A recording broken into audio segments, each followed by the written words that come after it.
Siren sudah dipindahkan ke ruang VVIP, karena keluarga Anthony tidak mau jika mereka sampai bertemu dengan orang yang berkemungkinan kenal dengan mereka. Apalagi jika ada yang tahu kondisi Siren saat ini, karena tak sedikit yang tahu jika Siren dan Anthony berhubungan.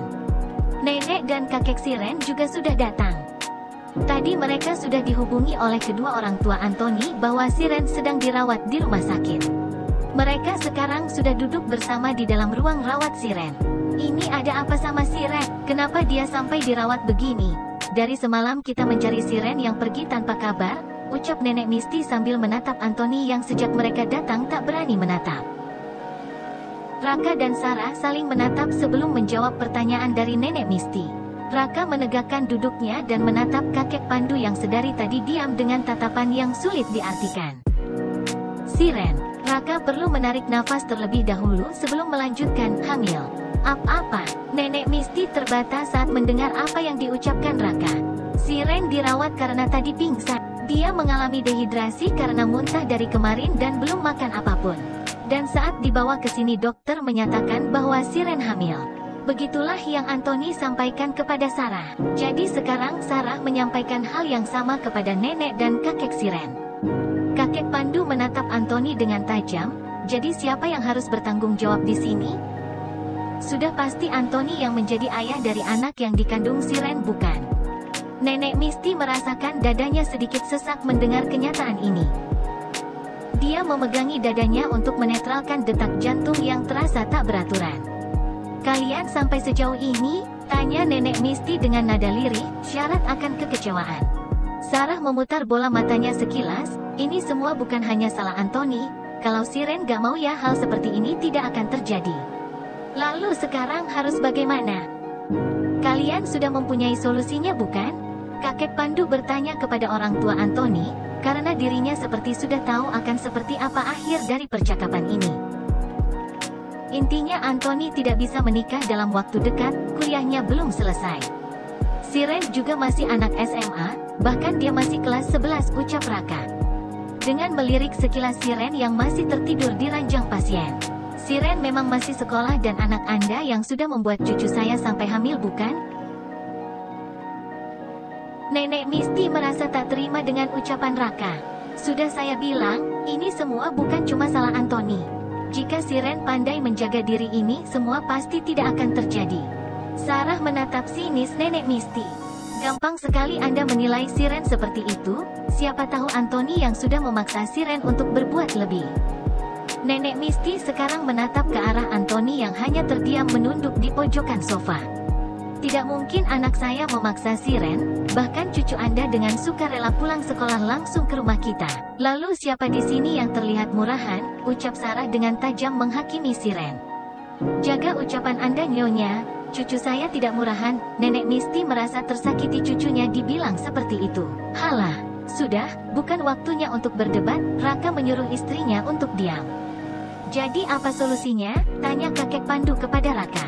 Karena Anthony tidak bisa menikahi Siren dan Siren juga masih sekolah, jadi lebih baik kita gugurkan saja janin yang Siren kandung. Raka mengucapkan kalimat itu dengan entengnya. Astagfirullah. Nenek Misty sangat terkejut dengan solusi yang diberikan Raka. Dengan gampangnya seorang ayah mengatakan hal sekejam itu. Kakek Pandu terkekeh mendengar solusi dari Raka. Hebat sekali solusi dari Anda Tuan. Saya jadi tidak heran jika kelakuan anak Anda tidak memiliki akhlak seperti ini. Karena dirinya mencontoh kedua orang tuanya. Apa maksud Anda? Raka menatap tajam kakek Pandu. Anda mengatakan keluarga saya tidak memiliki akhlak? Benar. Karena jika kalian memiliki akhlak, Anthony tidak akan menghamili Siren dan Anda tidak akan memberikan solusi untuk membunuh calon cucu Anda sendiri. Lalu Anda ingin Anthony menikahi Siren? Sarah menanyakan dengan nada mengejek. Itu tidak mungkin terjadi. Nama baik keluarga kita dapat tercemar. Nenek Misty sudah terisak di tempatnya duduk. Dirinya ikut merasakan hancur dengan keadaan Siren saat ini.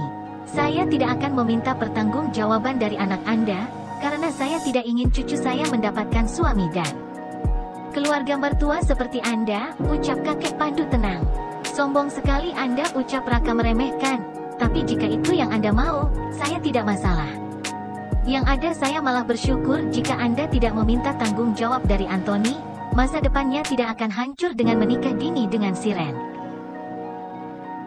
Papa, Anthony tidak setuju dengan perkataan papanya. Diam Anthony, kamu gak usah ikut campur, ucap Sarah menginterupsi Anthony. Mulai saat ini Siren dan Anthony tidak memiliki hubungan lagi. Saya melarang Anthony untuk menemui Siren. Kakek Pandu benar-benar sangat marah dan kecewa saat ini. Baik, tapi saya tidak mau suatu saat nanti Siren datang dan meminta tanggung jawab dari Anthony. Itu dapat mempermalukan keluarga saya. Saya pastikan Siren tidak akan pernah hadir di hidup kalian lagi, ucap kakek Pandu dengan nada tegas. Baik, kalau begitu urusan kita sudah selesai. Kita akan pergi dan jangan ganggu keluarga kita lagi. Raka dan Sarah berdiri dan mulai mengemasi barang miliknya yang ada di ruangan itu. Tapi Pak, aku dan Siren saling mencintai. Kita gak mungkin selesai begitu aja. Ada anak aku di perut Siren, Pak. Anthony mencoba merubah keputusan orang tuanya. Terus kamu mau menikahi pacarmu itu? Sedangkan kamu saja belum ada pekerjaan. Jangan rusak masa depan dan nama baik keluarga. Lebih baik kamu terima keputusan ini daripada papa keluarkan kamu dari ahli waris papa, Pak. Anthony tak mampu berkata-kata lagi. Dirinya sendiri bimbang dengan apa yang akan dia lakukan. Sekarang kita pulang. Sarah menyeret tangan anaknya itu untuk keluar dari ruang rawat Siren. Saat Anthony dan kedua orang tuanya sudah keluar, Nenek Misty mulai menangis. Dirinya sudah tak kuasa membendung perasaan di hatinya yang sudah tak dapat dikatakan lagi rasanya seperti apa. Bagaimana ini Pak? Apa yang akan kita lakukan? Kita juga mau gimana mengatakannya kepada orang tua Siren. Tenangkan dulu dirimu Bu, baru kita pikirkan jalan keluarnya. Ucap lelaki yang sudah berumur 60 tahun namun masih terlihat ketegasannya itu. Kakek Pandu merengkuh bahu istrinya untuk sedikit menenangkan. Mereka sibuk dengan kesedihan yang mereka rasakan, tanpa tahu bahwa sedari mereka berdebat tadi Siren sudah sadarkan diri dan mendengarkan semua percakapan mereka. Siren benar-benar merasa hancur dan kecewa dengan keputusan yang diambil orang tua Anthony. Dirinya tidak menyangka bahwa keluarga Anthony dapat sekejam itu padanya. Dan Siren pun tak percaya bahwa Anthony tidak mau memperjuangkan dirinya malah mengikuti kemauan orang tuanya. Siren terisak dan menutupi tubuhnya dengan selimut rumah sakit.